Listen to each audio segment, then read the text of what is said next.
మరిన్ని పురాణ కథల కోసం మా ఛానల్ని సబ్స్క్రైబ్ చేసుకోండి. అలానే లైక్ చేయండి, షేర్ చేయండి.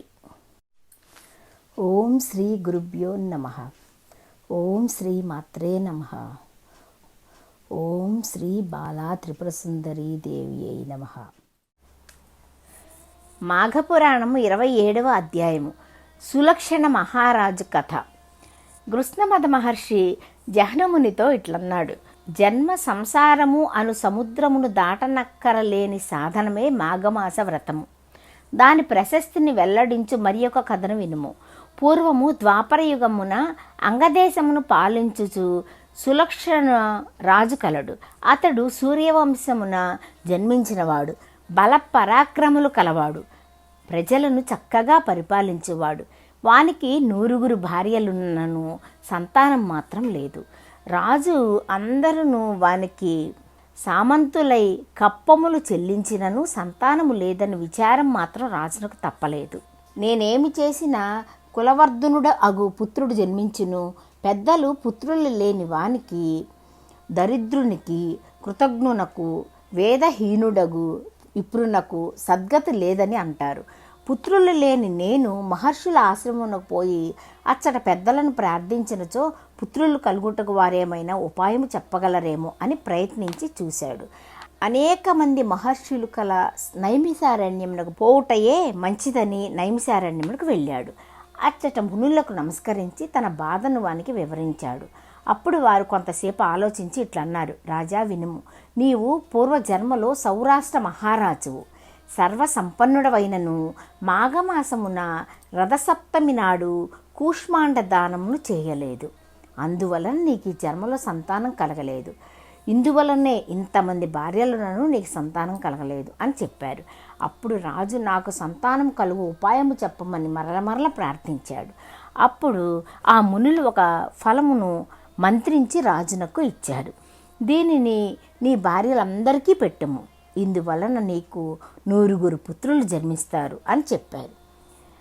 సులక్షణ మహారాజు సంతోషముతో మునులకు నమస్కరించి కృతజ్ఞతను వెల్లడించి ఇంటికి వచ్చాడు.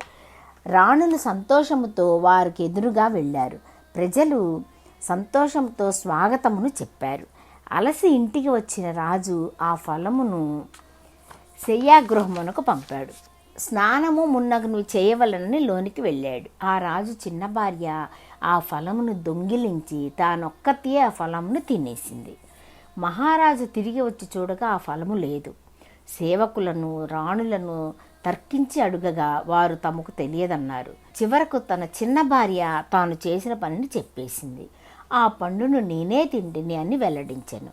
మహారాజు ఏమీ చేయలేక ఊరుకున్నాడు. కొన్నాళ్ల తర్వాత ఆమె గర్భవతి అయినది. మహారాజు మునుల మాటను ఫలించినది కదా అని సంతోషపడ్డాడు. చిన్న భార్య ఇట్లు గర్భవతి అవుట మిగిలిన భార్యలకు ఇష్టం లేదు. ఆమె గర్భము పోవుటకై వారెన్నో ప్రయత్నాలు చేశారు.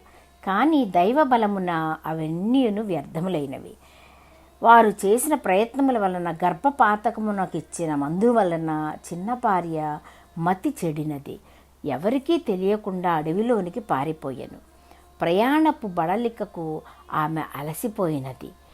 ఒక పుత్రుని కని ఎడలు తెలియక పడి ఉండెను. గుహలోనున్న పులిరాజు చిన్న భార్యను ఒడలు తెలియక పడి ఉన్న బాలింతను ఈడ్చుకొని పోయి భక్షించినది. అప్పుడే పుట్టిన బిడ్డ రక్తపు ముద్దగా ఉండి దుఃఖించుచుండగా హంసల గుంపు వచ్చి రెక్కలను చాపి ఎండ బాధ ఆ శిశువు మీద పడకుండా చూసుకున్నవి. తేనె పండ్ల గుజ్జు మున్నగునవి బాలునకు పెట్టి ఆ పక్షులు వానిని రక్షించినవి. బాలుడును పక్షుల పెంపకమునకు అలవాటు పడి అచ్చటనే తిరుగుచున్నాడు. అచ్చట సరస్తీరమున అతడు ఆడుకొనుచుండగా హంసలు నదిలో విహరించడివి. ఒకనాడు పవిత్ర దినమగుటచే సమీప గ్రామముల వారు సకుటుంబముగా ఆ సరస్సునందు స్నానమాచరించుటకు వచ్చారు. అట్లు వచ్చిన వారిలో 2 భార్యలుండి సంతానము లేని గృహస్థుడు ఒకడు వారితో పాటు స్నానమునకు వచ్చాడు. అచ్చట తిరుగాడుచున్న బాలుణ్ణి ముచ్చటపడి ఇంటికి తీసుకొని వెళ్ళాడు. ఈ బాలుడు ఎవరి సంతానము, ఇట్లా అడవిలో ఏల విడవబడెను అని ఎంత ఆలోచించినను వానికి సమాధానం దొరకలేదు. వనమున జలమున గర్భమున ఎచ్చట ఉన్న వాని నైనను రక్షించి పాలించువాడు శ్రీమన్నారాయణమూర్తే కదా. ఆయనయే నాకు ఈ బాలుని ఇట్లు చూపినాడు అని తలచాడు. బాలుని ఇంటికి తీసుకొని పోయాడు. సవతులైన వారి భార్యలిద్దరును ఆ బాలుని తానే రక్షింపవలేను, అతడు తనొక్కదానికే కుమారుడు అని తలచి వారిలో వారు వివాదమాడుకున్నారు. అచ్చట ఆ బాలుడు 2 సంవత్సరాలు పెరిగాడు. బాలుని విషయంలో సవతుల వివాదం పెరిగిపోయింది. నా కుమారుడని పరస్పరము కలహించుకొంచున్నారు. నేనే పోషింపవలేను అని జగడమాడుకొన్నారు. చివరకు పెద్ద భార్య ఎవరికీ తెలియకుండా బాలుణ్ణి అడవిలో విడిచి వచ్చింది. తరువాత ఇంటికి వచ్చిన గృహస్థు ఎంత వెతికినను బాలుడు కనిపించలేదు.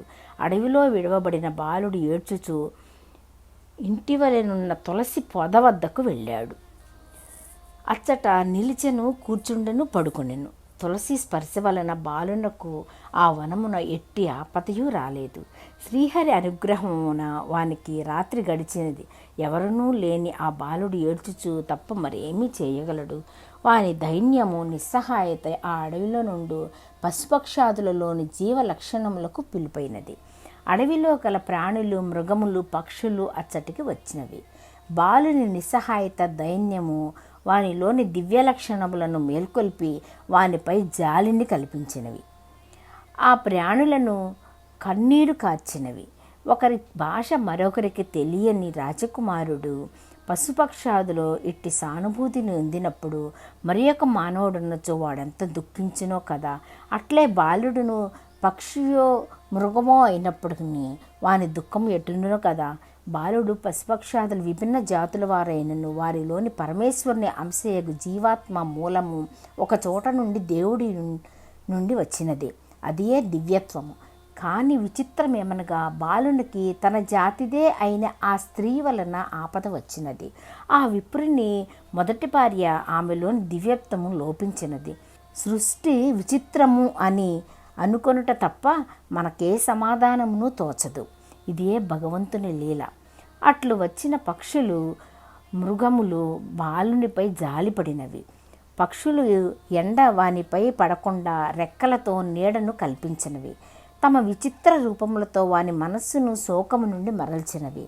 మృగములను తేనె, మగ్గిన పండ్లు వంటి ఆహారములను వానికి తెచ్చి ఇచ్చినవి. ఈ విధముగా మృగములు, పక్షులు వానికి తాము చేయగలిగిన ఉపచారములు చేసి వాని దుఃఖమును మాన్పి తన ఉపచారములు చే అతని ఆకలిని తీర్చినవి. బాలుడు తులసి పొదలో నుండుట, తులసిని చూచుట, తాకుట మున్నగ పనులను అతర్కితముగా చేయుటచే పవిత్ర తులసి దర్శన స్పర్శనాదుల వలన దైవానుగ్రహమును అతడు పొందగలిగాడు. తన జాతికి చెందని పశుపక్షాదుల సానుభూతిని, ఉపచారములను పొందాడు. ఆ బాలుని పూర్వజన్మ సంస్కారం వలన ఇట్టి సానుభూతిని ఇతరుల నుండి పొందగలిగాడు. అప్రయత్నముగా వాని నోటి నుండి కృష్ణ, గోవింద, అచ్యుత మున్నగు భగవన్నామముల ఉచ్చారణ శక్తి కలిగినది. అతడు ఆ మాటలనే పలుకుచూ తులసి పొదలో నివసించుచు ఆడుకొనుచు కాలము గడపసాగాడు. అడవిలోనున్న తులసియే దీనుడైన ఒక బాలుడికి ఇట్టి దయను పశుపక్షాదుల ద్వారా చూపినది. అట్టి తులసి మన ఇండ్లలో నుండి మనచే పూజింపబడిన మనపై ఎట్టి అనుగ్రహమును చూపునో విచారింపము. తులసి మన ఇంట నుండుట వలన, మనము తులసిని పూజించుట వలన మనకు దైవానుగ్రహము కలిగి మరెన్నియో ఇహపర లోక సుఖములు అందవచ్చును. పాపములను పోగొట్టుకొనవచ్చును. భగవద్ అనుగ్రహమును మరింత పొందవచ్చును. రాజకుమారుని పూజ శ్రీహరి అనుగ్రహము. సులక్షణ మహారాజు గర్భవతి అగు తన భార్య ఏమైనదో తెలుసుకొనవలేనని సేవకులను పంపి వెతకించాడు. కానీ ఆమె జాడ తెలియలేదు. నిరాశపడి ఊరకుండెను. అడవిలోనున్న రాజకుమారుడు శ్రీహరి నామస్మరణ చేయుచు పశుపక్షాదులతో మైత్రిని చేసుకుంటున్నాడు. తల్లి, తండ్రి, తాత, సోదరుడు ఇట్టి బంధువులను ఎరుగడు. కేవలము శ్రీహరి రామోచ్చరణము, శ్రీహరి పూజ వానికి నిత్య కృత్యములయ్యను. శ్రీహరి దర్శనము కలగలేదు అని విచారమున వానికి కలిగెను. అయినను శ్రీమన్నారాయణ స్మరణ పూజ మానలేదు. ఒకనాడు ఆకాశవాణి మాఘమాస స్నాన వ్రతమును ఆచరింపవని వానికి చెప్పెను. రాజకుమారుడును ఆకాశవాణి చెప్పిన మాటలను అనుసరించి మాఘస్నానము, పూజ మొదలగునవి ప్రారంభించెను. మాఘ శుక్ల చతుర్దశి నాడు రాజకుమారుని పూజాంతమున శ్రీహరి వానికి దివ్యదర్శనమును ఇచ్చాడు. శుభమును కలిగించు బాహువులతో బాలుని కౌగిలించుకొనెను. ఓ బాలక, నా భక్తుడవైన నీకు వరమును ఇస్తాను, కోరుకొమ్మని పలికాడు. బాలుడును నాకు నీ పాద సాన్నిధ్యమును చిరకాలమును అనుగ్రహింపము అని కోరాడు.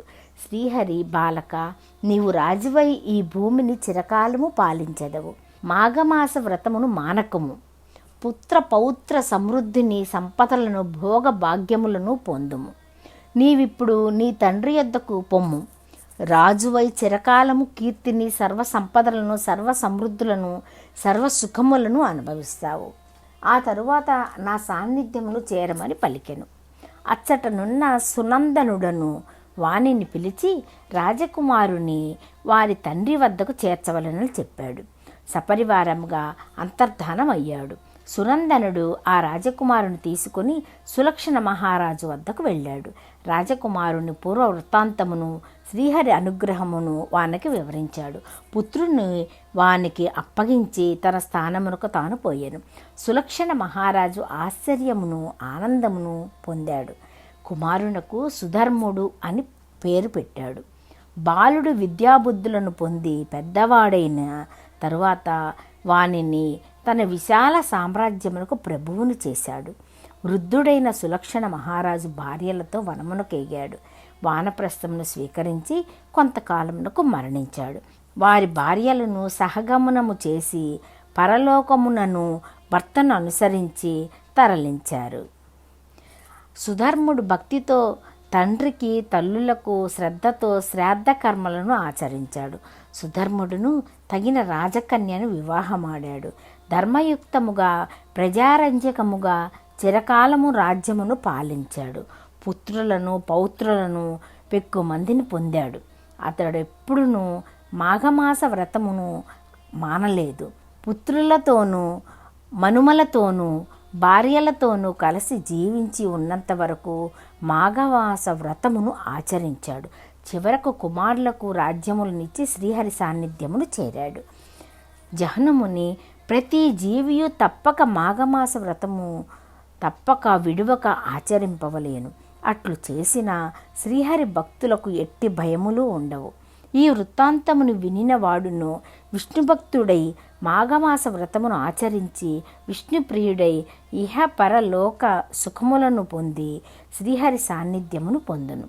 సందేహము లేదు అని జహ్నముని గృత్సమద మహర్షికి చెప్పాడు. మాఘపురాణము 27వ అధ్యాయము సమాప్తము.